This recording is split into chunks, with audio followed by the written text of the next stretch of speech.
Assalamualaikum warahmatullahi wabarakatuh. Perkenalkan, nama saya Batiar Apriliani, Dewan NPM 246100032. Saya dari Prodi Manajemen kelas A, Fakultas Ekonomi dan Bisnis. Baik, di sini saya ingin sedikit merangkum tugas dari Bapak Febri, yaitu merangkum tentang bab 1, 2, 3, dan 4. Baik, mari kita simak. Jadi di bab pertama yaitu manajemen keuangan. Apa sih itu manajemen keuangan? Manajemen keuangan adalah kegiatan perencanaan, penganggaran, pemeriksaan, pengelolaan, pengendalian, pencarian, dan penyimpanan data yang dimiliki oleh organisasi atau perusahaan. Jadi tujuannya adalah untuk mengoptimalkan nilai perusahaan dan kesejahteraan pemegang saham. Tujuan manajemen keuangan: memaksimalkan nilai perusahaan, menjaga likuiditas perusahaan, kesetiaan kas untuk memenuhi kewajiban, menjaga efisiensi penggunaan dana, menjamin kontinuitas usaha. Fungsi manajemen keuangan: keputusan investasi, menentukan di mana dana akan dinamkan agar menghasilkan keuntungan maksimal. Contohnya, pembelian aset, ekspansi bisnis. Peran manajemen keuangan: merencanakan kebutuhan dana, pengendalian laporan keuangan, pengelola dan investasi. Lingkup manajemen keuangan meliputi pengelolaan aset tetap, aset lancar, modal kerja, sumber pembiayaan, dan pembagian hasil usaha. Hubungan manajemen keuangan dengan bidang lain: manajemen pemasaran, menentukan strategi penjualan yang menghasilkan keuntungan. Manajemen produksi, memerlukan dana untuk proses produktif.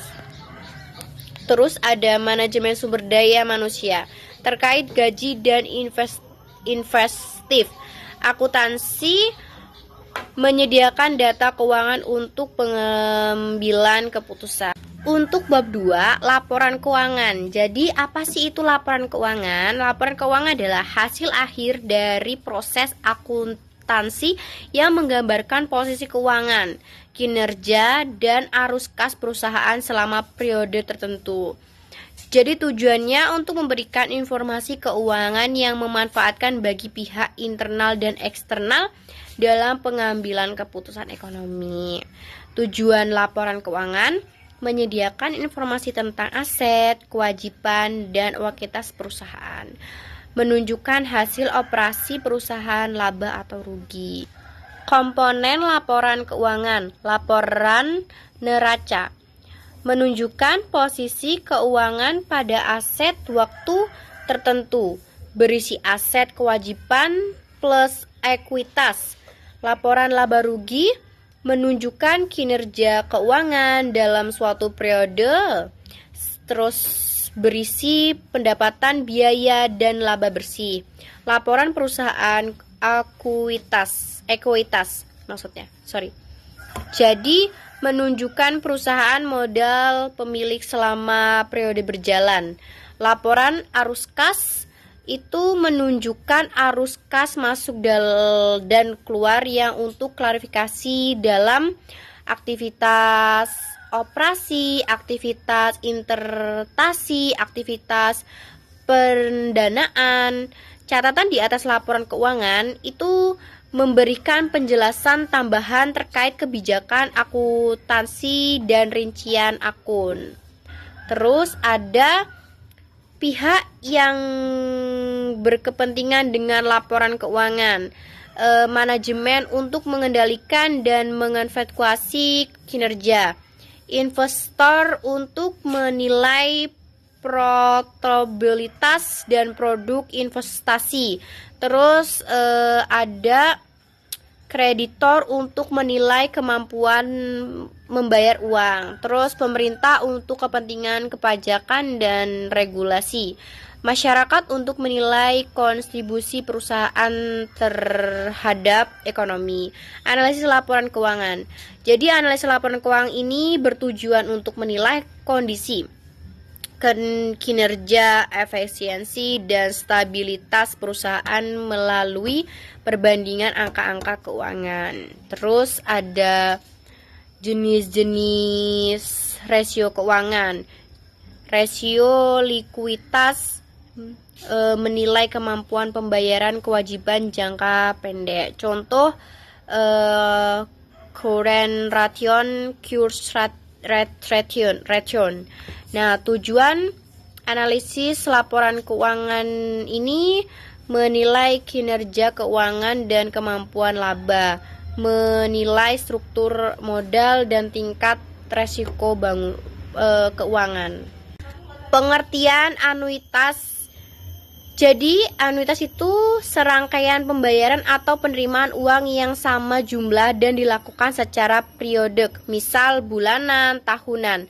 Terdapat dua jenis utama, yaitu anuitas biasa, ordinally atau annuity.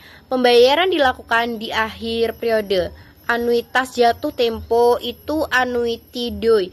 Pembayaran dilakukan di awal periode. Terus ada tentang penerapan konsep nilai waktu uang, dan anuitas digunakan dalam berbagai keputusan keuangan seperti investasi dan tabungan kredit atau pinjam leasing, sewa guna usaha, perencanaan pensiun, penilaian proyek bisnis.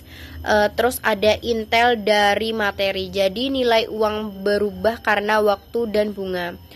Rumus PV dan FV itu membantu menghitung nilai sekarang atau masa depan uang. Anuitas membantu memahami arus kas tetap secara periodik. Konsep ini sangat penting dalam manajemen keuangan, investasi, dan perencanaan keuangan.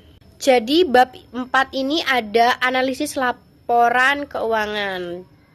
Apa sih itu analisis laporan keuangan? Itu proses menilai kondisi keuangan, kinerja, dan efisiensi perusahaan dengan cara menarasikan data keuangan yang ada dalam laporan keuangan. Tujuannya untuk membantu manajemen, investor, dan pihak lain dalam mengambil keputusan ekonomi. Terus tujuan analisis laporan keuangan itu kayak menilai kemampuan perusahaan menghasil laba, profitabilitas. Nah, mengukur likuiditas, kemampuan memenuhi kewajiban jangka pendek. Menilai solvabilitas, kemampuan memenuhi kewajiban jangka panjang. Mengetahui efisiensi penggunaan aset dan model kerja. Membantu perencanaan dan mengendalikan keuangan. Terus ada jenis analisis laporan keuangan. Analisis horizontal, perbandingan. Jadi membandingkan laporan keuangan dari 2 atau lebih periode untuk melihat perusahaan. Nah, analisis vertikal itu menunjukkan komposisi atau struktur dalam satu periode. Misalnya presentasi aset lancar terhadap total aset. Analisis tren, melihat arah perkembangan keuangan dan perusahaan dari waktu ke waktu. Analisis rasio keuangan, itu mengukur kehubungan antara pos-pos laporan keuangan untuk menilai kinerja dan kondisi keuangan. Jenis-jenis rasio keuangan itu rasio likuiditas, mengukur kemampuan perusahaan membayar kewajiban jangka pendek. Terus ada coverage ration, aset lancar, kewajiban lancar. Quiz ration itu aset lancar dan persediaan kewajiban lancar. Rasio solvabilitas itu menilai kemampuan perusahaan membayar kewajiban jangka panjang. Terus ada kegunaan analisis laporan keuangan. Manajemen untuk menganalisis kinerja dan membantu strategi keuangan. Investor untuk menilai potensi keuangan dan resiko investasi. Terus kreditor itu untuk mengukur kemampuan pembayaran utang. Pemerintah sebagai dasar penetapan kebijakan dan perpajakan. Keterbatasan analitas laporan keuangan data akuntansi bisa dipengaruhi oleh kebijakan akuntansi yang berbeda, tidak mencerminkan kondisi ekonomi non keuangan. hanya menunjukkan kinerja masa lalu, bukan jaminan masa depan. Terkadang kurang akurat jika tanpa perbandingan instruksi kesimpulan. Jadi, kesimpulan dari analisis keuangan itu membantu berbagai pihak dan memahami kekuatan, kelemahan, dan proses keuangan perusahaan. Dengan menggunakan metode perbandingan, tren, dan rasio keuangan, kita dapat menilai likuiditas, profitabilitas, solvabilitas, serta efisiensi operasional perusahaan. Baik, jadi itu saja materi saya dan rangkuman sedikit yang saya ketahui. Bila ada salah, mohon dimaafkan. Wassalamualaikum warahmatullahi wabarakatuh.